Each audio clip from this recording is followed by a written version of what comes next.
What's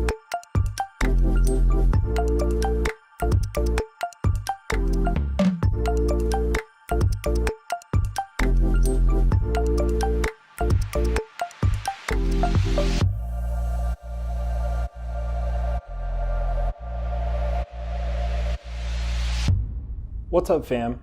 I got a question for you. A little query, you might say. Where in the heck do you go to look up answers for anything? If you said the encyclopedia, then you're wrong. It's Google, obviously.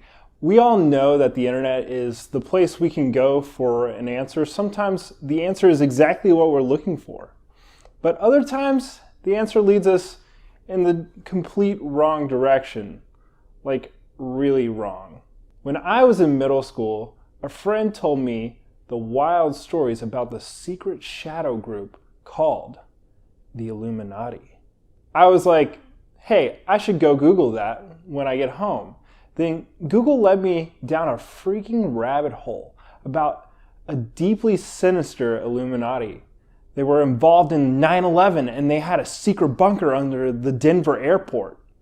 They ate babies and sacrificed people to the... Well, I think you get the picture. Needless to say, my mind was blown, but it was almost too insane to be true. As I got older, I realized the whole thing didn't make sense. Then I heard a good bit of philosophy called Occam's razor, which said the simplest answer is normally the right one. I realized what Google had presented before me was too wild to be true. The Illuminati wasn't real, or at least that's what they want me to believe. Confession time. I used to treat the Bible a lot like Google, except like God's version. I thought it was where I should go if I had questions. Sometimes I found what I was looking for and, some encouragement, some wisdom, or just some kind of answer. And other times, I ended up getting completely and totally off track. Like, what does Hezekiah have to do with anything I'm going through?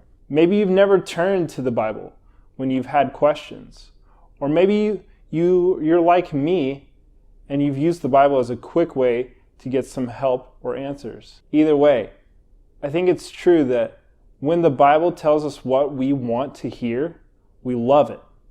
And when we find a version that helps us feel better about what's going on with our parents, or a passage that comforts us through a breakup, or a piece of wisdom that lets us know that we're making the right choice about a relationship, then we feel really great about it. But when we search through the Bible and it tells us something we don't really want to hear, or doesn't give us a direct answer, we get frustrated. When we don't find anything that relates to the friend drama we're dealing with, or we find a verse that makes us feel like we're making the wrong decision, or we read something that just completely and totally doesn't make sense, we can feel confused and lost. That's usually when we start looking for answers in other places, because we don't think we'll find what we need in the Bible. We go to our friends, to social media, to YouTube, to our older siblings, and even to Google. We keep asking and looking until we get the answer we want, or in some cases, any answer at all. At some point, I bet each one of us has asked ourselves this question: why would I read the Bible when I can just find the answers to my issues or questions on the internet? If this is what you're thinking, I get it. Finding answers in the Bible isn't always easy. We don't always feel like it's helping us when we read it, but isn't that what it's supposed to do? Aren't we supposed to use the Bible to find all of our answers about God and life? Well, the good news is that there is an answer to the big question, the question of how we're supposed to use the Bible. It's an answer that I think will help you understand how to read it and what it can do for you. And it's an answer we'll find in the Bible itself. One of my favorite books in the Bible is called Psalms. The book of Psalms is different than most of the books in the Bible because it's actually a collection of prayers and songs, things people felt in response to their relationship with God. Some scholars think most of the books of Psalms were written by King David, one of the most influential and important guys in the history of the Christian faith. He wrote down his poems and songs and prayers about things he was going through thousands of years ago, not knowing that we would read them and find encouragement and wisdom today. And in one of those writings, we find the answer to how we can use the Bible. Your word is a lamp unto my feet and a light on my path. Psalms 119, 105. Think for just a second about the way light works. When you walk into your bedroom at night, what's the first thing you do? You turn on the lights. If you don't, you might trip or stub your toe or run into that monster clown thing that lives under your bed. Here the writer of Psalms said that the Bible does the exact same thing for us. It lights our path. It shines a light in our lives and changes our ability to see what is happening around us. You see, the Bible brings things to light. It guides us in the right direction. It shows us the whole picture. It doesn't just help us see the answer to one question. When we read the Bible as it is and consider what it is saying, not just what we want to find, it turns on the light to reveal the path that we can follow. Read in context, it gives you the whole story. When we find ourselves unsure of what to do or where to go, we can turn to the Bible. We can turn on the light. So simply put, the Bible gives us wisdom. It gives us the judgment to know what's right and wrong and can help us determine what choices to make. The Bible doesn't just give us a bunch of answers to our questions. No, it provides guidance and wisdom to make ethical choices to take the next steps. The Bible brings things to light, and that's what's amazing. It has the potential to help us both now and in the future. And even then, sometimes parts of the Bible may never make sense to us. But that's okay, because that's what gives it its mysterious and divine nature. Imagine if you knew exactly what God wanted for your life. If you knew the mind of God, then God wouldn't be that great. In the same way, if we know exactly what the Bible was always talking about, then there would be no reason for us to keep going back to it. And sometimes, the Bible won't directly answer all of the questions we have.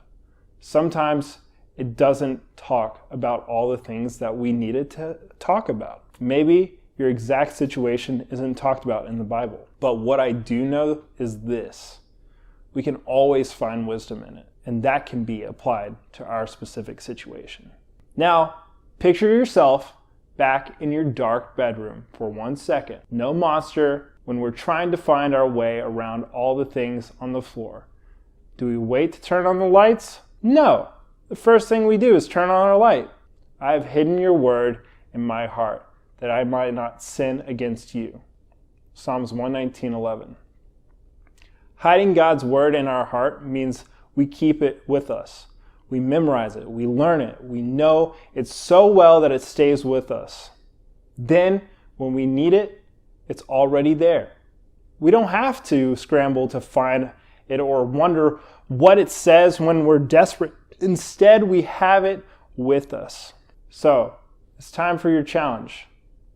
Treat the Bible like a long-term solution, a book filled with the wisdom of people who struggled like us. Go to it first before going anywhere else for advice. Use it to see more clearly. Treat it like the invitation that it is, an invitation for you to get to know God. This week, I want you to accept that invitation. I want you to turn to the light. I want you to seek out its wisdom. 1, read the passage from the Bible for 10 minutes. Commit to giving just 10 minutes every day this week to reading the Bible. You can start in one of the places we've talked about in this series. Maybe one of the Psalms, or even Matthew, Mark, Luke, or John. One of the 4 books in the Bible about Jesus' life, or use the StuMin Family Devotional Guide for a series to dive into God's Word even more. Start there, then maybe next week add a few more minutes. Build up time as you go. 2, talk to someone about what you read.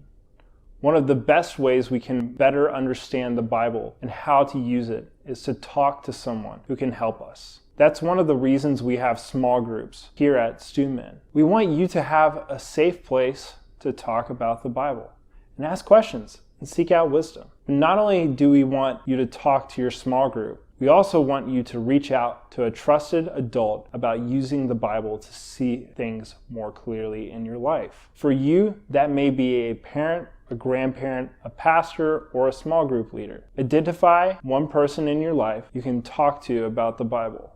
Then reach out to them this week to share a little bit about what you're reading, talk about how you think it might apply to your life, and ask questions that you have along the way. 3, memorize it. Pick just one verse and commit to trying to memorize it. You can start with one we talked about today. Think about hiding it in your heart and mind. Remember, the Bible brings things to light. You know,